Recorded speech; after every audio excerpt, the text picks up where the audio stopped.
नमस्कार फ्रेंड्स, शिवजी राम बलौदा एक बार फिर से हाजिर है।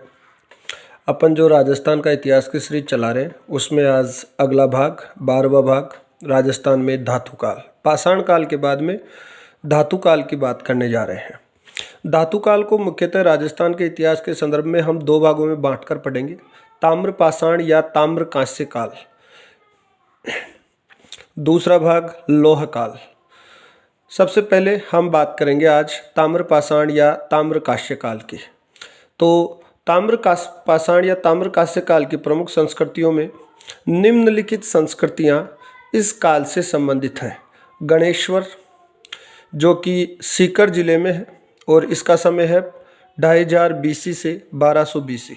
दूसरा जोधपुरा का 2500 BC से 200 AD ध्यान रखना, यानी ईस्वी की बात हो रही है यहाँ।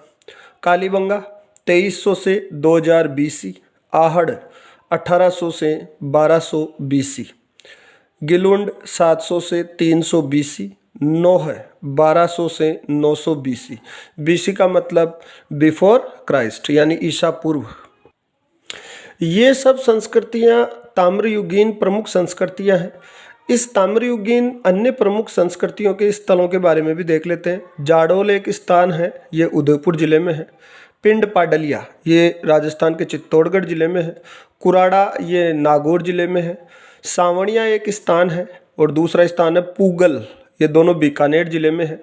नंदलालपुरा और किराड़ोत और चीथवाड़ी, ये तीनों स्थान नंदलालपुरा, किराड़ोत और चीथवाड़ी ये जयपुर जिले के ताम्रयुगीन स्थल हैं।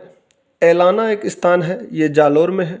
बूढ़ा पुष्कर, जो पुष्कर के पास में ही है, ये अजमेर जिले में है।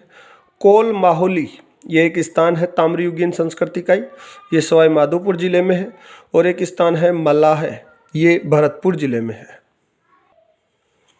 इसके बाद में ताम्रयुगीन संस्कृतियों को अब हम प्रमुख रूप से पढ़ेंगे। कुछ प्रमुख इम्पोर्टेंट जो ताम्रयुगीन संस्कृतियों के स्थान हैं, उन संस्कृतियों और सभ्यताओं के बारे में पढ़ेंगे। लेकिन सबसे पहले परिचय ताम्रयुगीन संस्कृतियों के संबंध में। गणेश्वर, जो कि राजस्थान के सीकर जिले में है। गणेश्वर सभ्यता के अन्य प्रमुख केंद्र थे हड़प्पा, मोहनजोदड़ो, कालीबंगा। सभ्यता का तात्पर्य है जो गणेश्वर है, इसके समकालीन जो ताम्रयुगीन सभ्यताएं थी उन सब के अन्य प्रमुख केंद्र, जिनमें हड़प्पा, मोहनजोदड़ो, कालीबंगा, इनको गणेश्वर तांबा सप्लाई करता था।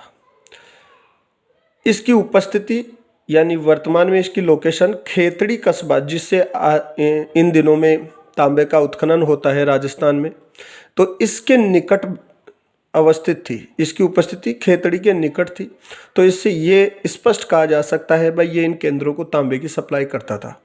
और इसीलिए रेडियो कार्बन विधि के आधार पर डॉक्टर विजय कुमार ने भारतीय ताम्रयुगीन सभ्यताओं की जननी इसे कहा है। तो गणेश्वर को क्या कहते हैं? भारतीय ताम्रयुगीन सभ्यताओं की जननी कहते हैं। जननी का तात्पर्य है कि सबसे पहले यहीं से तांबा निर्यात होता था, सप्लाई होता था, यहीं से निकाला जाता था।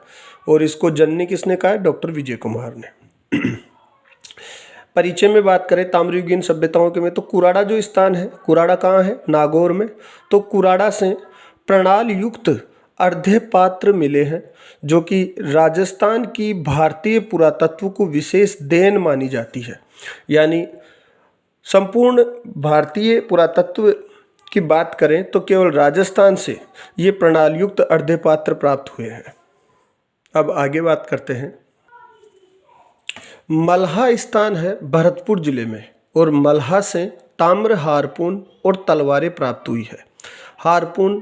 हारपून देखो क्या होते थे? प्रागैतिहासिक युग में बड़े जानवरों का शिकार करने के लिए काम में आते थे, बड़े जानवर जिनमें गेंडा, हाथी वगैरह। अच्छा, दूसरा किराड़ोत स्थान है, तो किराड़ोत से ताम्रयुगीन 58 चूड़ियों की प्राप्ति हुई है। किराड़ोत आपने पहले देखा है अभी जस्ट कि ये जयपुर जिले में है, तो यहाँ से तांबे की 58 चूड़ियों की प्राप्ति हुई है। प्रमुख ताम्रयुगीन संस्कृतियों की बात करेंगे तो ये तो थे ताम्रयुगीन संस्कृतियों का परिचय, कुछ महत्वपूर्ण ताम्रयुगीन सभ्यताओं जिनमें जननी वगैरह हमने पढ़ा। अब हम बात करेंगे प्रमुख ताम्रयुगीन संस्कृतियों की।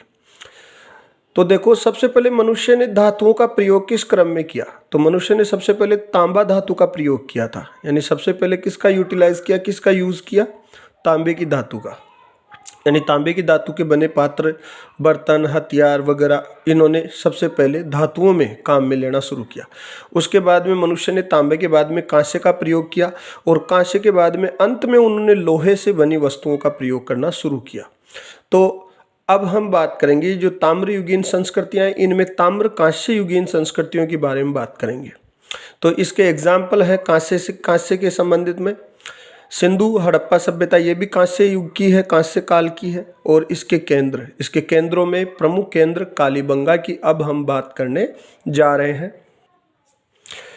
कालीबंगा की बात करें तो ये स्वतंत्र भारत का दूसरा पूरा स्थल है। यानी आज़ादी के बाद में जिस स्थान का उत्खनन किया गया तो ये दूसरा पूरा स्थल है जिसका उत्खनन किया गया था। और इसका उत्खनन 1961 से 1969 के बीच में किया गया है, 9 सालों में।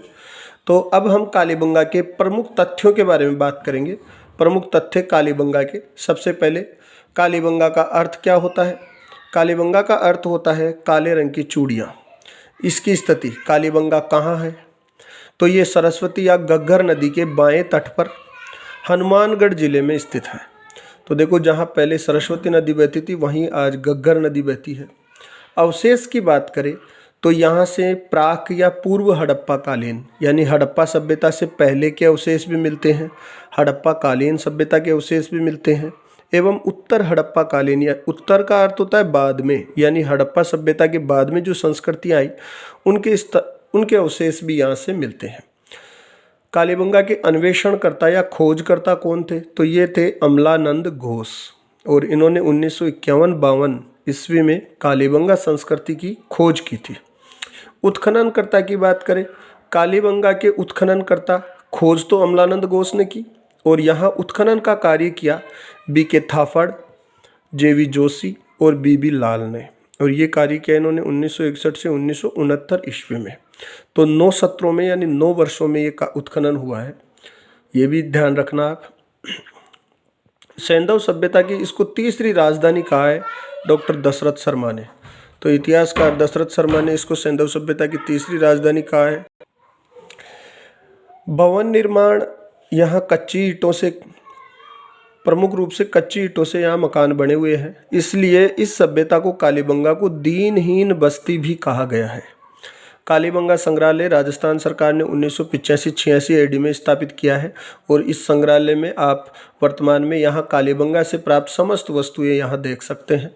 अधिकांश इम्पोर्टेंट वस्तुएं यहाँ रखी हुई है। अब हम बात करेंगे कालीबंगा से जो प्रमुख पुरावशेष प्राप्त हुए हैं उन अवशेषों के बारे में। तो ये तो था प्रमुख तथ्य कालीबंगा के संबंध में।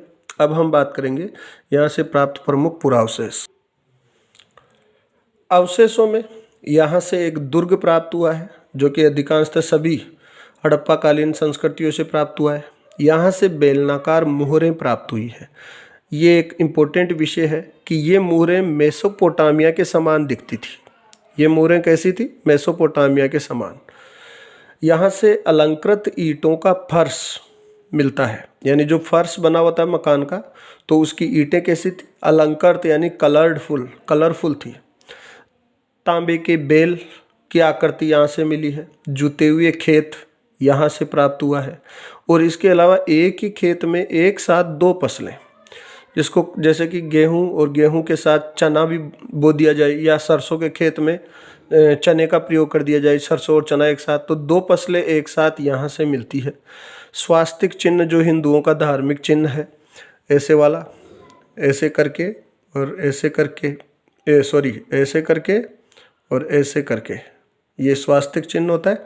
तो स्वास्तिक चिन्ह भी यहाँ से प्राप्त हुआ है। लकड़ी की बनी हुई नालियाँ, बेलनाकार तंदूर जो सिकाई के काम आते होंगे, गोल कुएं और धनी लोगों के घर भी यहाँ से बरामद हुए हैं।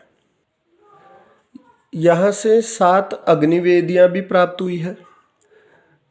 इसके अलावा देखो यहाँ से एक सैंधव लिपि युक्त मृद पात्र या मिट्टी का बर्तन, उस पर लिपि की ओवरलैपिंग मिलती है, यानी सैंधव लिपि एक बार लिखी गई है और उसके ऊपर दोबारा से लिखी हुई मिलती है।